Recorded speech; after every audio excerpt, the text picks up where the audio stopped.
Oh, I got ahead of myself, guys. I was supposed to show you this.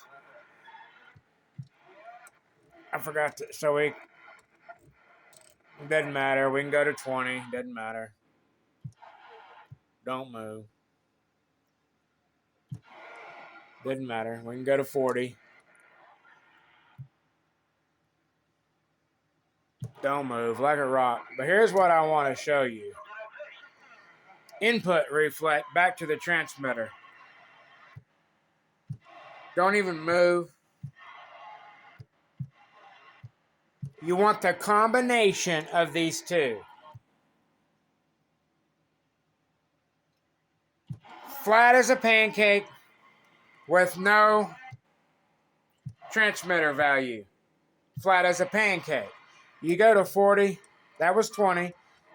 Go to 40. This should never move. You want that transmitter happy. There it is, keyed up. There it is, flat as a pancake. Same as this. Never, ever should move.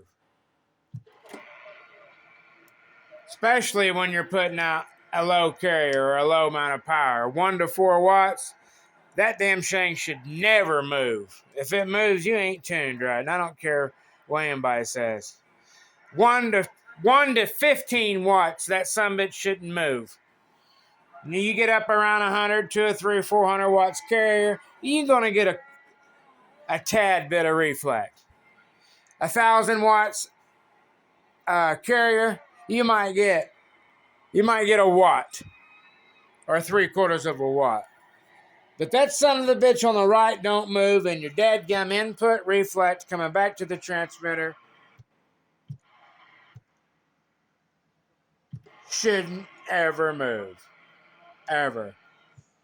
And I know what you're saying. Is it calibrated? Well, of course it's calibrated. Give me a damn break.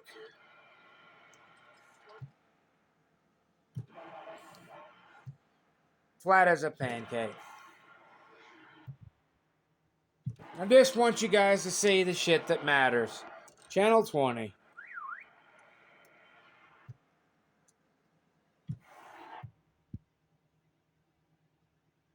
It's what matters, guys. None of that other bullshit. All the talk, all the BS. Do not use anything less than a 9-foot jumper.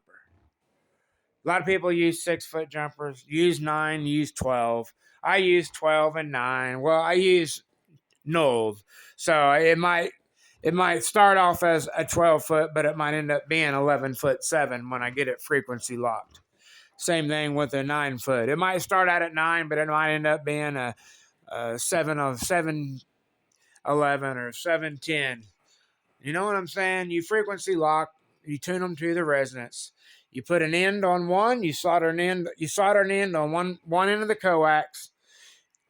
You pull it whatever length that you want to use it, get it close. You always cut it longer. Always cut it longer.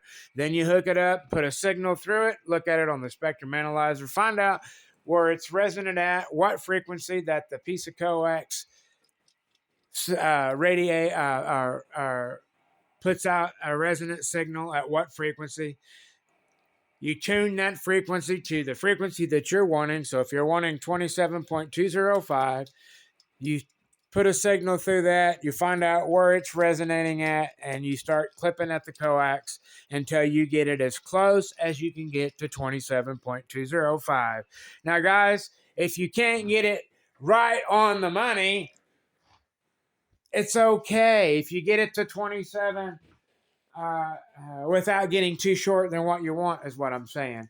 If you get it to, you're trying to get it to channel 20 and you get it to channel 21 or 22, you're fine. You're fine. Solder an in on it and go play.